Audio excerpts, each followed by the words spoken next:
دەستان خۆش بێت. ئەگەر بە کورتی ئیجازە بدەن حەزم کرد کە باسێکی ئەم نەشتەرگەریە بکەم، ئەوەی کە بەلای ئێمەوە گرنگ بوو.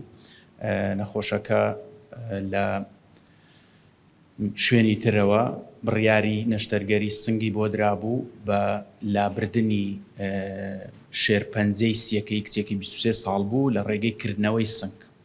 دوایەوەی کە هات بۆ لای ئێمە کە بڕیارماندا ئەم نەشتەرگەریەی بۆ بکەین لە ڕێگەی نازوورەوە، بەڵام نەشتەرگەریەکە چۆن بێ؟ یەکەم فەتح سەدر نەبێ، دووهەمیش ئەو بەشەی کە شێرپەنجەی تێدایە بە تەواوی سیەکەی لا نەبرێت و چونکە ئێمە هەردوو لای سی، بەشی لای چەپی دووە، بەشی لای ڕاستی سێ لۆبە، سێ لەپە.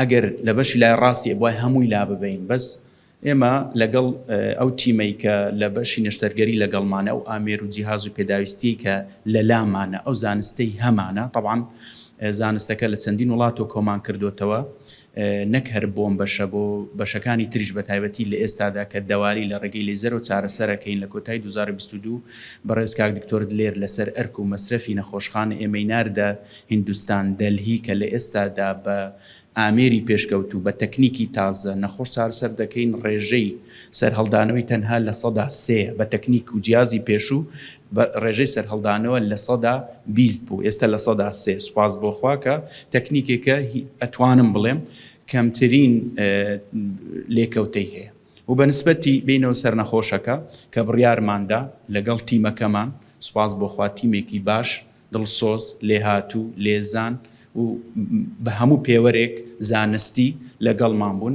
چەندین کاتژمێری پێچوو سیەکەمان لە شێرپەنجە پاک کردەوە، بەشێکی سی لای ڕاست کە ئەبوای هەمووی لا ببین، لە 25مان لا برد، خۆی ئەبوای لە 100 لا بین، بەس ئێمە لە 75مان داناوەتەوە. کەواتە نەخۆشەکە کەم ئەندام نییە، ژیانی خۆی ئەکا زۆر بە ئاسایی، بەڵام ئەوەی کە زۆر گرنگ و جێی بایەخ و جێی سەرنجە ئەوەیە هەموو ئامێرێکی پێشکەوت و لە ئێستادا کە بەردەستە بەبێکردنەوەی سنگ، ئێمە زۆربەی گرێ وەرەم و شێرپەنجە و کیس و ماکەکانی نەخۆشیەکانی سنگ و سیەکان لە ڕێگەی ئامێری پێشکەوتو ئەنجام دەدەین بەبێکردنەوەی سنگ. و ئەوەی کە گرنگیشە من حەزم کرد دوای ئەمە کە سیەکەمان بۆ پاکردەوە لە شێرپەنجە و بەشەکەی ترمان دانایەوە، ئەم گرێمان نارد بۆ زەڕە. بە سوپاسەوە دکتۆرە کەلسومە کە تەمان پێشتر با بڵێن زۆربەی و نەخۆشانەی کە نەشتەرگەریمان بۆ ئەنجام داون زەڕعی پێویست بووە دکتۆرە کەلسوم بۆی ئەنجام داوین. زەڕعەکە دەرچوو یەکێکە لە دەگمەنترین جۆری شێرپەنجەی سیەکان کە پێویستی بە وەرگرتنی کیمیاوی نەبوو، چکە پزیشکی پسپۆڕی چارەسەری کیمیاویش چاودێری کرد و لە گرنگتریش ئەوە بوو کە گوتی مادام بە تەواوی لابراوە نەشتەرگەریەکەی بۆ کراوە شێرپەنجەی نەماوە پێویست ناکات چارەسەری کیمیاوی وەرگرێ. کە ئەوەی جێی بایەخە حەزم کرد بزانن دکتۆرە کەلسومە لە ئێستادا بەهۆی ئەم دۆزینەوەی ئەم جۆرە نەخۆشیە دەگمەنە لەگەڵ پزیشکی ترکە خودی زەڕاکیان ناردووە بۆ دبلن ئێرلندا لە لایەن دوو پرۆفیسۆری لێهاتووی ئەو یەکێک لە نەخۆشخانە پێشکەوتوەکانی ئەو وڵاتە کە دەرکەوتووە شێرپەنجەکەی بەڵێ زۆر دەگمەنە، نەخۆشەکەش پێویستی بە وەرگرتنی چارەسەری کیمیاوی نییە. طبعاً ئەم دروستکردنی عیلاقەیە لە ڕێگەی زانستیەوە ئەبێ. ئێمەش هەڵستاین لەگەڵ دکتۆرە کەلسومە و تیمی تر توێژینەوە کردومانتە توێژینەوە لە یەکێک لە گۆڤارە زانستیە پزیشکیە پێشکەوتوەکانی دنیا بڵاومان کردوتەوە کە لە ئەوروپایە جێگایان و لقێکیشان لە لەندەنە.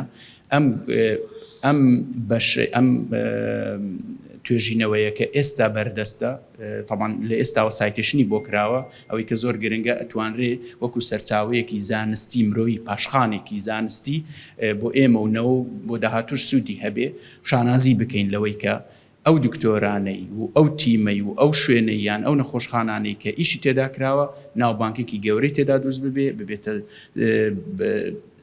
سەرچاوەیەکی وەرگرتنی زانست لێوەی، کەواتە ئێمە ئەتوانین لە ئاستی زانستی و ئەکادیمی و پزیشکی وڵاتە پێشکەوتووەکان بین بە سوپاسەوە و ناشمەوێت کاتی زیاترتان ببەم جاری کە سوپاس بۆ هاتنتان بەوەی کە حەزم کرد هەز بە ئەمام بکەن هەز بە دڵنیایی و هەز بە ئاسوودەیی بکەن نەک تەنها لە بەرەوەی نەخۆشخانەکە ئێوە پشکتان تێدا هەیە بەڵکو نەخۆشخانەکە هی وڵاتی خۆتانە هی نەوەی خۆتانە هی ڕۆڵەی خۆتانە کە ئەتوانرێت لێەوە خزمەت بە میلەتەکەمان بکرێت. دەستان خۆش بێت.